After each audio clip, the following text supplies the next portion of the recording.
Hey, welcome to the Danger Zone. It's Ashley.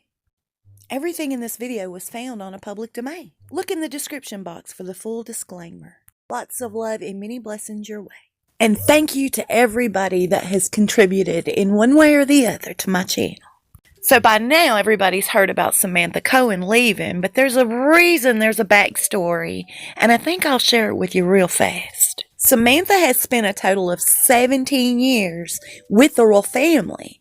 16 and a half was being one of the most trusted aides that the Queen has ever had. Okay, it all started back right after Harry and Meghan were hitched. It was terrible. Everybody started dropping like flies. The staff members. They could not deal with Meghan. She was just too much.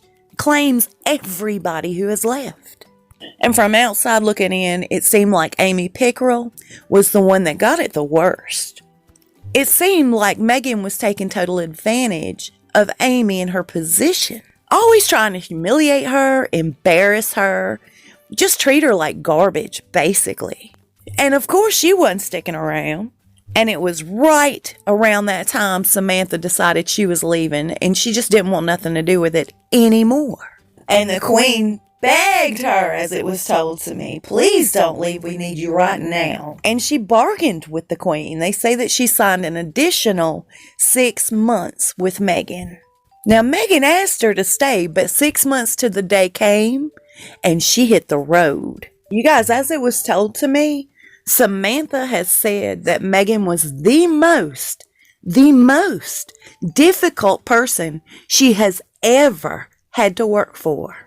That says a lot considering she was with the royal family 17 years. But you know what, y'all? Samantha wasn't the only one to up and leave. Right before she met her 6-month mark, somebody had abruptly quit Meghan and Harry, another staff member, and it was due to the difficult Duchess. One thing that allegedly was said by Samantha, when asked about her career in the royal family, out of all of the royal family members over the 17 years, Harry has made the biggest transformation. Not in the best way. He has a lot of people worrying over him. We all know he's changed so much over the last couple of years especially. But don't you think Meghan has taken on several different looks? Everybody's talking about, hey, there has to be more than one. And I've said it in the past.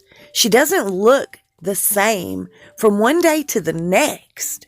And I understand how Botox and all that jazz works. But dang, I personally don't think Botox has anything to do with it, not much. From one day to the next, she totally looks different. Like this picture here. Ooh. Kinda reminds me of Caitlyn Jenner.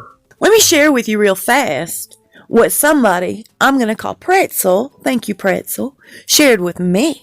When somebody asks me to keep their identity private, I respect it every time. I just want to tell you guys, without telling you who it is, they have strong connections to Hollywood in so many ways. And here's what they shared with me. Remember right before Meghan did the interview over in South Africa, she had went from a full face of makeup and like 20 minutes later had taken it all off? She was in a role, you see. She had to act like the wounded little bird. Listen, you guys, I knew that was an act, and so did y'all. Are you guys familiar with the movie The Princess Diaries? I never watched it prior to receiving this email.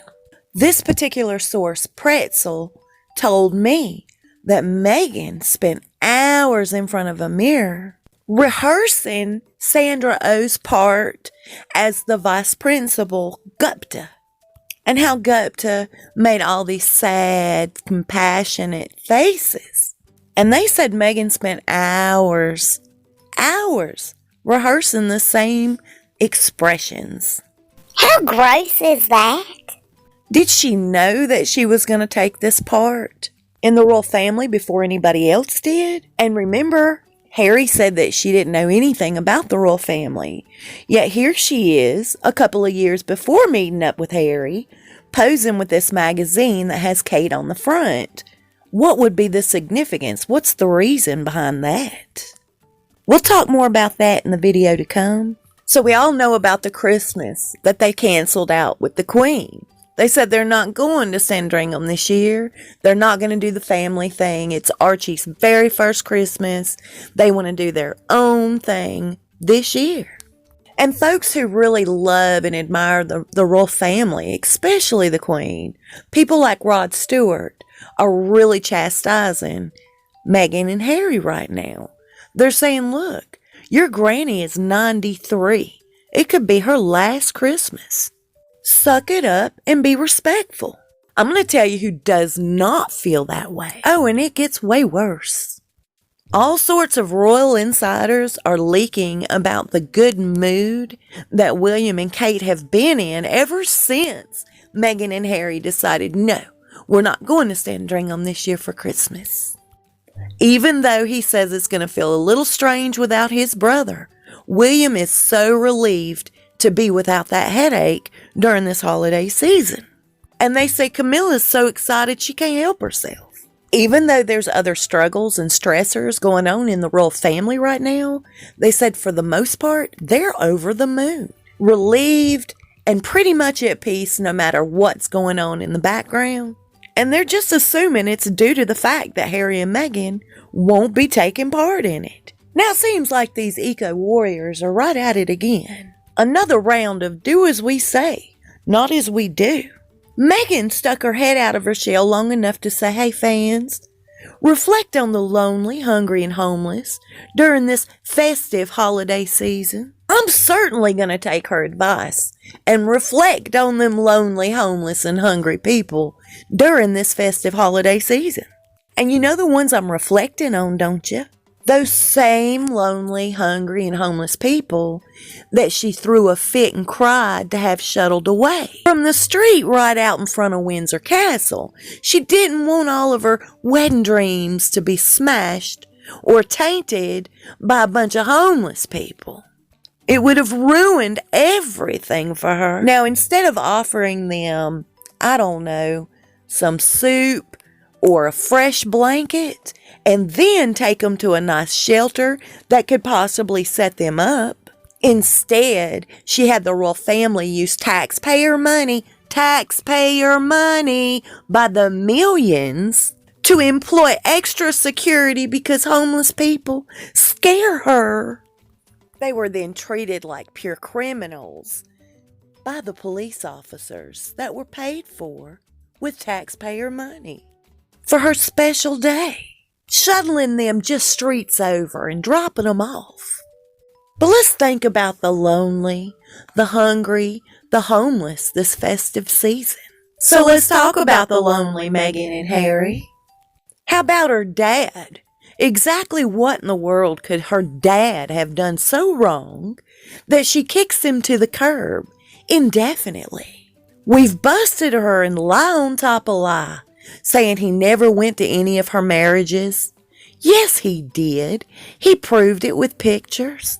Her former school teacher wrote an article last year talking about how the man still to this day donates his time as a lighting director for plays and what education she does have. Her dad's $1 million lottery winnings paid for it. Her Uncle Mike, who happens to be an 80-year-old man, he got her first job. He's a former diplomat, and he said he secured her an internship as a junior press officer at the American Embassy in Argentina. Do you guys remember that? It seems like everything that flies out of her mouth bites her in her padded ass. To hear her tell it, she did that at her own pace, her own self, as an empowered woman. She's used everybody like stepping stones. Even her Uncle Mike, who has nothing to lose, says, hey, she's always been a prima donna. She's always used and abused and loosed. He has come to terms that he'll never speak to her again, and that's sad. So maybe she should take some of her own advice. Why don't she reflect on the lonely, the hungry, and the homeless this festive holiday season? You know, according to a Norwegian magazine, they hit the nail on the head when they said Meghan Markle is a sick, selfish hypocrite. I'll see y'all soon and we'll talk fast. Y'all stay safe and be blessed.